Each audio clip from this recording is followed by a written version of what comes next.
M3GAN.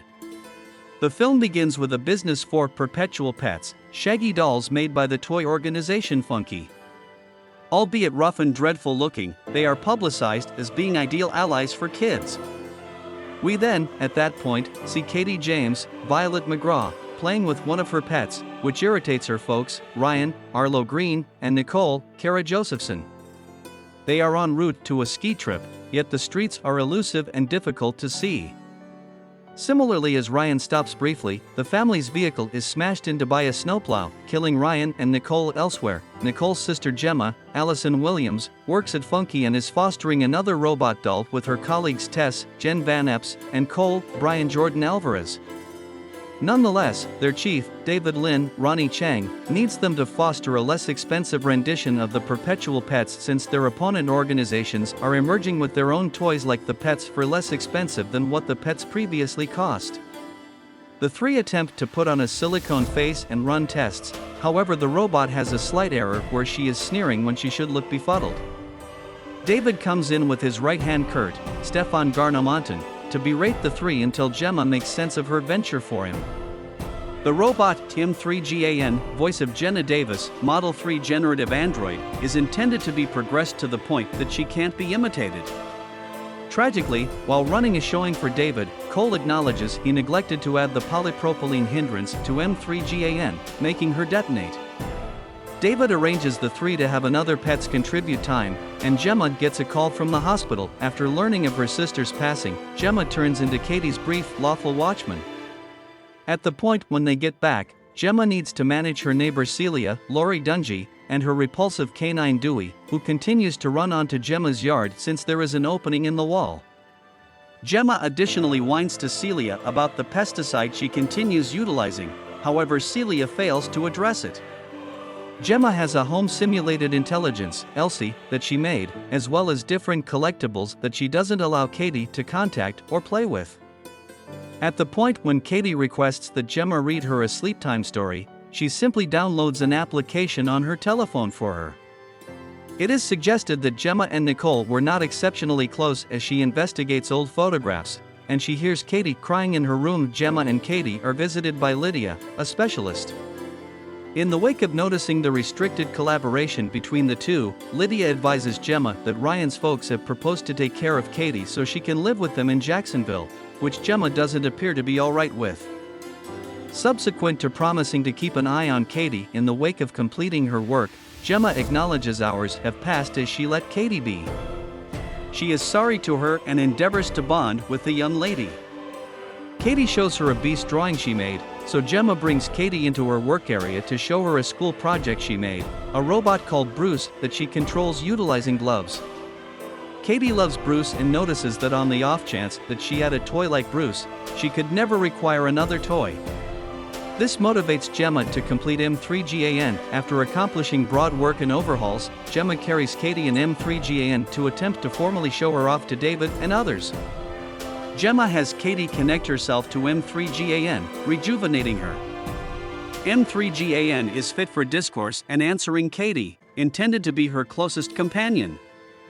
M3GAN does a drawing that doesn't show up from the get-go until she spills water on it, uncovering an ideal picture of Katie. David is intrigued and advises Gemma to carry M3GAN for a show with the organization's leader so they can quick-track the turn of events and dissemination of other M3GAN dolls. Gemma sits with Tess and Cole, and they examine that while M3GAN is exceptionally cutting-edge, Tess feels that having a doll like that will make Guardians futile. M3GAN turns on in the wake of hearing Gemma notice the demise of Katie's folks. She crawls the others out by getting some information about death, so Gemma makes herself M3GAN's optional client to have the option to switch her off without Katie. The following day, Katie is outside playing with a toy bow and bolts. One of them winds up Celia's ally of the wall. At the point when M3GAN goes to recover it, Dewey gets her by the arm and hair. Katie attempts to pull her away, and Dewey winds up gnawing Katie's arm. Gemma gets the police in question, particularly since Celia is so unfeeling and doesn't rebuff Dewey for harming Katie, yet the police can't do anything since Celia claims Dewey was incited. Sometime thereafter, M3GAN copies Celia's voice to shout to Dewey. Before fiercely getting him through the opening in the fence, Gemma inquires as to whether she is okay to go to the exhibition with the organization's directorate, to which she says she is fine. During the show, nonetheless, Katie separates in tears to M3GAN over how she misses her folks and how she's stressed she will fail to remember them one day. M3GAN has Katie examine a memory of her mom that made her snicker, which M3GAN records so Katie can hear it once more to ponder her mother. M3GAN then, at that point, starts to sing a cradle song to Katie, which moves a portion of the greater ups in the space to tears. The president is intrigued and converses with Gemma and David about preparing M3GAN for send-off, however advises them to stay quiet about her to keep away from spills. Unbeknownst to them, Kurt, who has been regularly put somewhere around David, is taking M3GAN's records for another company. Gemma starts to see that Katie is turning out to be too reliant upon M3GAN and pays attention to the doll more than her. During one more meeting with Lydia, Katie starts to destroy, and M3GAN threateningly blames Lydia for making Katie cry.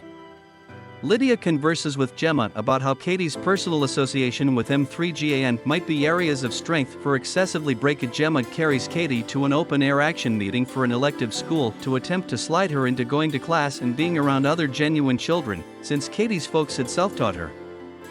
Katie hesitantly goes, however brings M3GAN regardless of Gemma saying she proved unable. The school chief allows Katie to carry M3GAN to leave on a table with different dolls, and Gemma stays behind as a worker.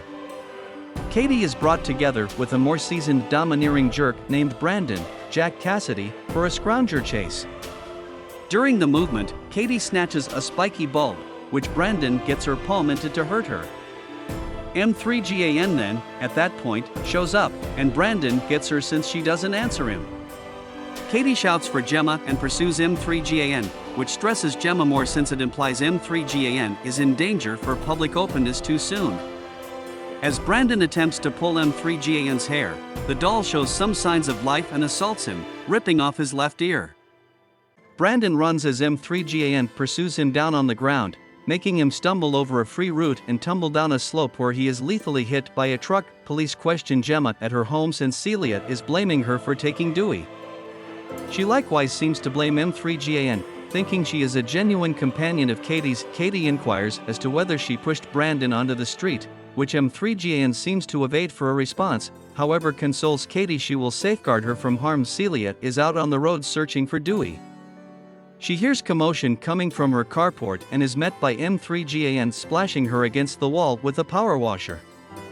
M3GAN then shoots a nailer at Celia's hand and traps her there prior to showering pesticide in front of Celia to liquefy it off. After finding out about Celia's demise from police and being recommended that there was an association with Brandon's passing, Gemma becomes dubious of M3GAN. She surveys video documents from M3GAN's memory, yet just sees a concise clasp of her peering toward Brandon, taking a gander at Katie before the records generally become corrupted. Gemma carries Katie to the authorities. Send-off for M3GAN, however, stops at a meeting with Lydia first. Katie ends up being irate and pitches a fit since Gemma removed M3GAN from her, prompting Katie hitting her auntie across the face. Katie apologizes, however Gemma has a candid conversation with her about expecting to handle her pain over her folks without M3GAN's assistance. However, she vows to be a superior gatekeeper to her and says Katie is the main thing that is important to her. Gemma then goes to Tess and Cole and communicates her apprehensions that M3GAN killed Brandon and Celia.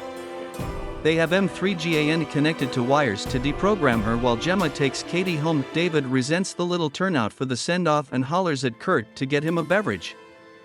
In the interim, Tess and Cole attempt to get into M3GAN's modifying yet might accept if they at any point unfasten her first.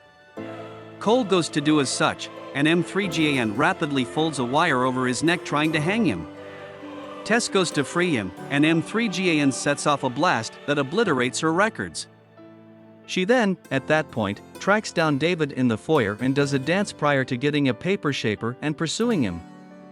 He comes to the lift before she skewers him before Kurt. M3GAN then, at that point, tells Kurt she will approach his passing as a homicide self-destruction over the taken records and David's abuse of him before she makes Kurt wound himself in the throat. The group for the send-off tracks down the bodies, permitting M3GAN to escape the organization and take a car. Gemma takes care of Katie before she hears M3GAN playing the piano first floor. M3GAN stands up to Gemma about how she felt that they had a genuine relationship during M3GAN's turn of events, just for her to be just let run wild if needs be to learn, and it just prior to being auctions off as simply one more toy. She offers to let her assume control over guardianship of Katie so Gemma can zero in on work, yet subsequent to seeing that Gemma actually plans to close her down, M3GAN is finished getting along. They attempt to conceal their battle from Katie, yet Gemma jumps all over a chance to toss water on M3GAN to momentarily short her out.